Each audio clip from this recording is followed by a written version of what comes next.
The south coastal beaches of Florida bask in the warm Caribbean breezes. But the tranquil waters might obscure a mysterious phenomenon that preys on those who venture into the coastal area.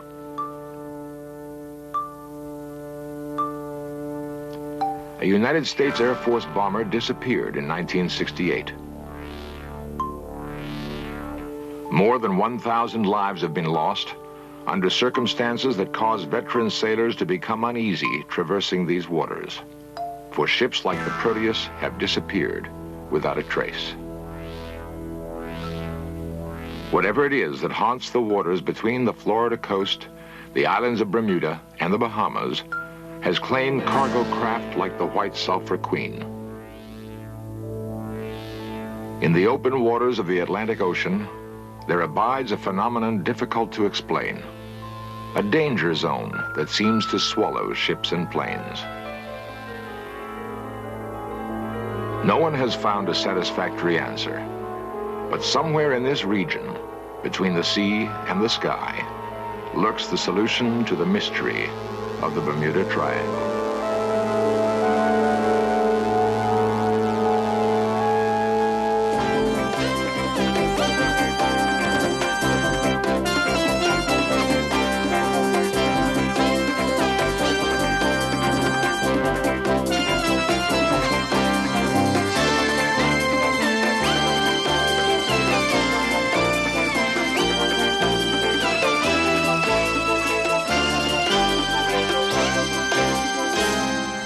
Lies off the coast of Florida, an area of some 60,000 square miles in which lurks the mystery of the Bermuda Triangle.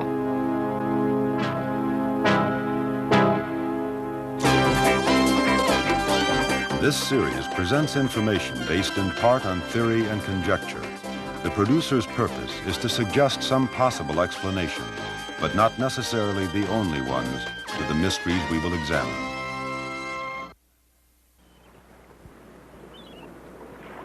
All stations. This United States Coast Guard, Miami, Florida. 901. The 7th U.S. Coast Guard District protects one of the busiest air-sea traffic lanes in the world. The amount of travel creates a year-round headache for Coast Guard patrols. 3 persons on board is overdue on a fishing trip. Vessels transiting area are... In a year, the district answers more than 10,000 rescue calls, an average of 25 a day. Most of the calls are routine: engine trouble, boat aground on a reef, out of fuel. Some, however, are urgent, even desperate crises at sea. 36-foot cabin cruiser 4 POB, disabled, sinking, 3 miles due east of Bug Light.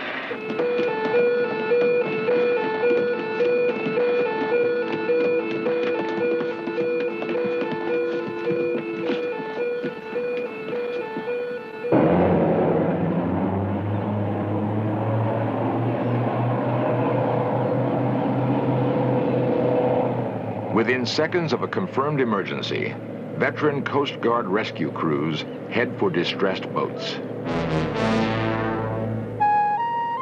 The greatest number of calls concern overdue boats. Some cases stem simply from the anxiety of shorebound relatives. Others are caused by the vast number of inexperienced weekend sailors, long on daring, but short on navigation skills. And then there are the other cases, the disappearances that cannot be explained. They occur most often in a triangle-shaped wedge bounded by Florida, the Bahamas, and the island of Bermuda, the so-called Bermuda Triangle. The search for solution to the Bermuda Triangle mystery has been abandoned by some experts who claim there is no mystery.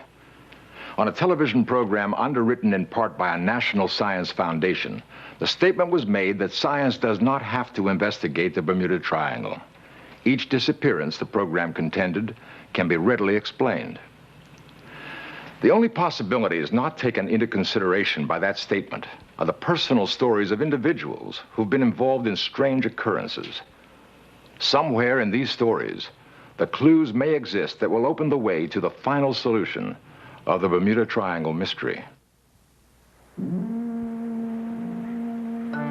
A Coast Guard cutter sails for home. It's the same kind of vessel that once carried a young lieutenant named Frank Flynn. We came on watch at just before midnight. Everything was perfect. It was a flat, calm night. The winds were gentle, ceiling and visibility unlimited. Just a perfect night. Frank Flynn was a 20-year career officer in the Coast Guard. He rose to the rank of lieutenant commander before retiring. He has sailed in the Bermuda Triangle many times in his military career. Only once did something mysterious happen. Only once. At about 1:30 in the morning, I glanced by the radar, and a solid green line caught my eye on the radar scope. And called my assistant over, and I said, "What do you think of this?" It was a little surprising, and he says, "It looks like land." I said, "I agree." At that point, I went over, ran a recheck of the Loran fix because we were said to be 165 miles offshore. We approached the unknown radar target rather carefully, and it appeared to be just a gray wall. It was very, very surprising. I'd never encountered anything like this.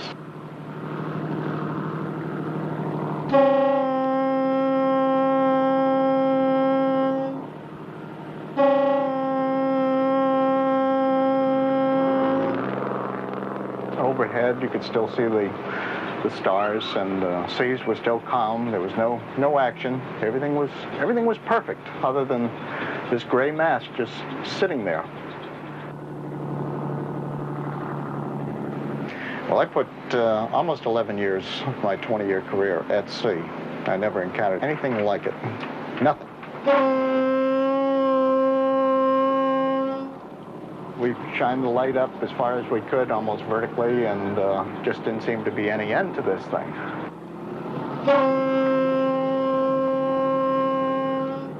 I was on the port wing of the bridge and looked up at the carbon arc light. I could just barely see a very dull glow.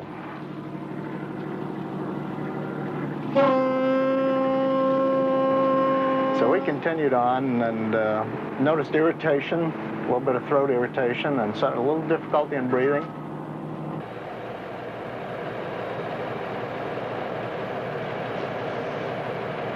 The engine room called indicating they were having a little problems with steam pressure.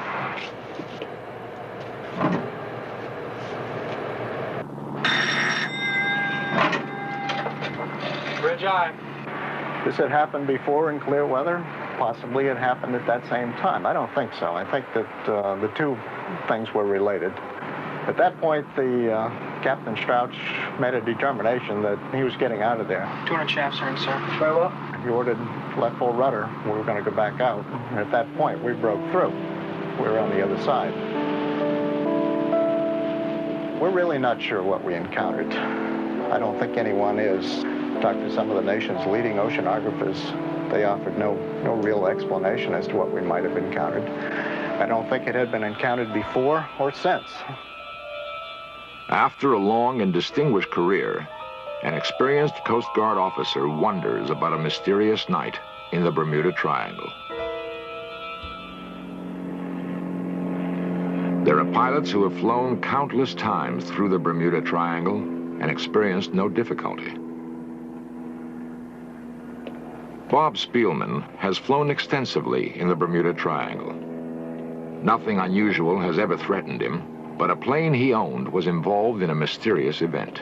I loaned the plane to some friends who have flown it extensively, and they flew in the area of Grand Bahama Island on the way to a further destination. The day prior to the incident, by the way, I flew the plane myself into the same area we're talking about with no incident whatever.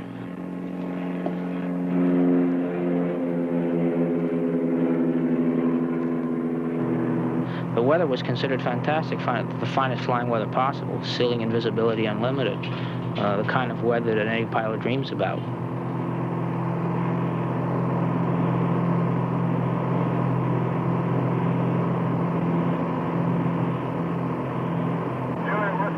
And I've been in many situations where communication has been mysteriously lost in this given area, and I just chalked it up to experience. But even after looking into it carefully and looking into all of the gadgetry on board the aircraft, there's no explanation as to why. Atmospheric conditions didn't explain it. Mechanical failure didn't explain it. It just happened. Tower, command 841 Julia Whiskey, estimate 5 southeast, walking 12 inbound over. And they were in radio contact with the Miami radio facility, aviation facility, and suddenly contact was lost, and the plane never arrived at its destination.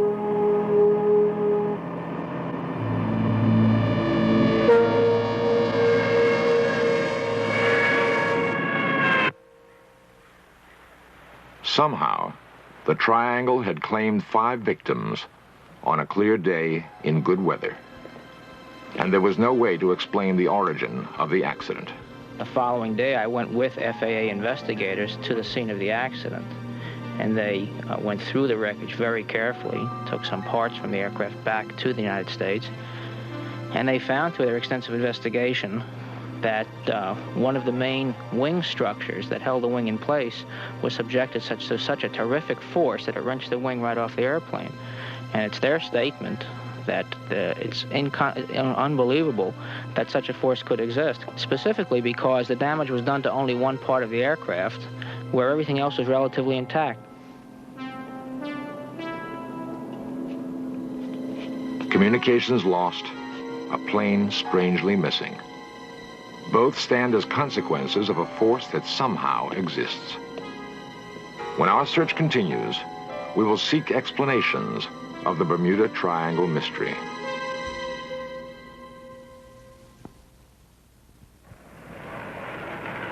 Ray Smithers classifies himself as an amateur researcher seeking a solution to the mystery of the Bermuda Triangle. Ray concedes that no single idea will provide the answer, but is forced to wonder if there is any truth to what he heard one night while broadcasting on WFTL, Fort Lauderdale. In 19 years of radio, I've been in and out of a lot of studios, but when I walk into this particular studio, I still get strange vibes. Ray was one of 3 people responsible for presenting a special late-night telephone interview program dealing with the Bermuda Triangle. During the broadcast, a call was received. A call which is hard to believe is anything but gibberish. And yet... Exploring the Bermuda Triangle. The Bermuda Triangle Part 2. Normally, all the phone lines were blinking. They were all solid. We had hundreds and hundreds of calls. About 45 minutes into the broadcast, Alan Moore went to answer a call and hit the first line. It was blinking as though a call was coming in, and there indeed was no one there. There was no sound as though someone was on the phone. It was just dead. Miami. WFTL, you're on the air. He proceeded to go down 5 additional lines, and they were all in the same condition. Hello, you're on the air. Finally, on the 6th line, our caller started making a statement. Hello. There's one of you on the program who will understand what I'm going to say. And every living thing on this planet has an aura. The area that you are discussing now is the aura of this planet. It is the communicative channel through which the Millionth Council governs this planet.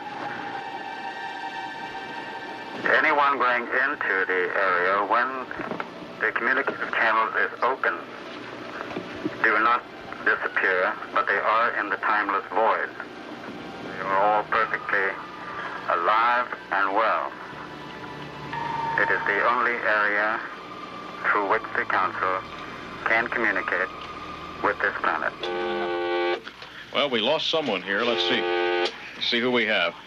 There is no way to certify the authenticity of the call. All we know is the strange result the call produced. It's Monday morning. The morning DJ on the air offhandedly said, "Have you heard our broadcast in the Bermuda Triangle? We had quite a good show last night." Something just in general reference to the show. Immediately after saying that, our switchboard lit up. People said, "Gee, I had a physical or mental reaction when that guy called last night on your show, that strange voice." An unprecedented number of callers reported an emotionally unsettling experience. Whether the caller is real or not, he provides a solution unsatisfying to any reasonable investigator. Personally, I have to say that as an amateur researcher in the subject, and someone who certainly has had the public pulse felt, my final conclusion is something strange is happening. I don't think everyone is a mysterious case, no. By the same token, there are cases that are totally, absolutely baffling and unexplainable. From 18th century British Navy records come the first indications of mysterious disappearances. In the early 20th century, there were cargo ships like the Marine Sulphur Queen, which disappeared with all hands. The ore-carrying freighter Proteus was lost without a trace in 1941. The United States Navy sub Scorpion lost in 1968. Months of investigation produced no clue to the reason for the sub sinking. In 1965, a C-119 was lost on routine patrol.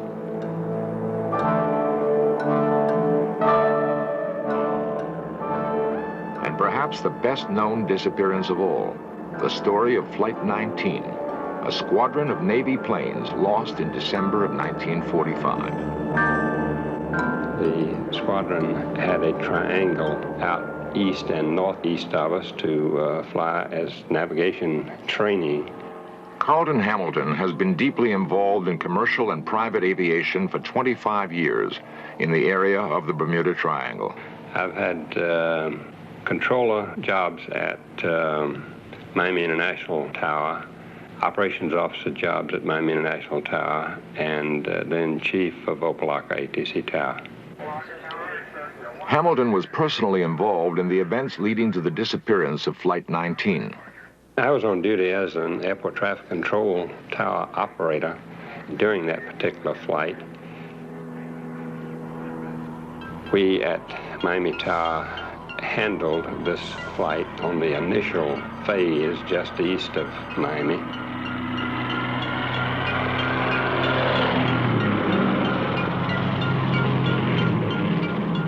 The flight departed on an instrument flight plan. As I recall, the flight went out at 4,000 feet. I believe they were supposed to climb up to 6,000 feet. The weather would be termed generally fair. Both civilian and military control tower operators made contact as the flight departed. Routine instrument flight plan conversation that issues to a flight leader gives the aircraft the authority to fly at a certain altitude or a given altitude, along with the fact that he's going to follow a given course. And generally then the wind, altimeter, and routine things of this nature are issued to a flight of this nature. There was no indication whatsoever that there was anything wrong. And when I lost contact with it, it was never heard from again. 5 planes, 14 men lost somewhere. There should have been a trace. During the rescue attempt, the mystery deepened. Subsequently, a search aircraft, as a matter of fact, several search aircraft went out, but one of the PBY aircraft also went down on this search for the fighter-type aircraft. Particularly on the PBY was a just sudden loss of ability to contact the aircraft. It's a finish of a transmission and then no answer. 250 planes and ships discovered no trace of the missing squadron.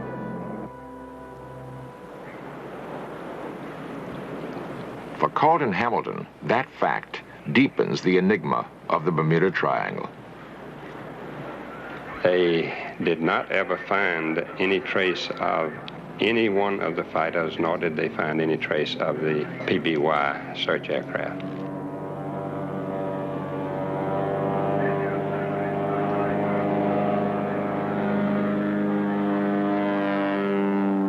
He himself survived what can only be termed still another mystery of the region.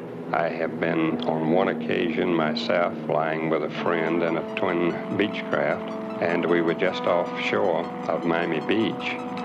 And we lost all lights and all navigation in the airplane.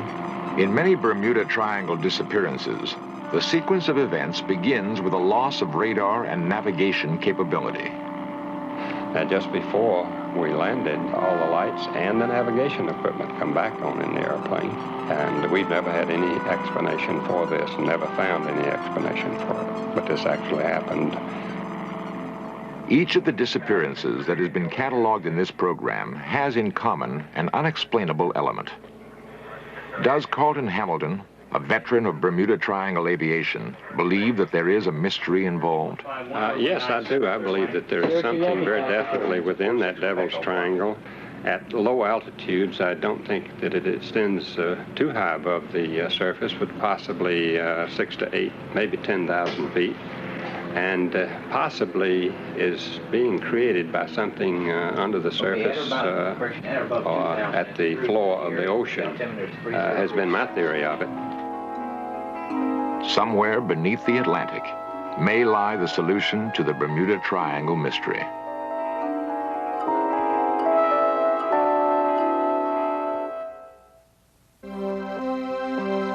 A veteran Naval Coast Guard officer encounters a strange phenomenon in the Bermuda Triangle. A pilot with many hours of flying time finds his plane torn apart by an unknown force. A broadcaster receives a message so strange it can be called otherworldly. A control tower operator earnestly believes that the mystery of the triangle is linked to the strange force. In light of the testimony of 4 individuals, it seems far-fetched to presume that the Bermuda Triangle mystery has been solved. To say, in essence, that science need not investigate is to destroy the rationale for any scientific quest. The unknown force, it appears, is there, in the Bermuda Triangle, begging for investigation.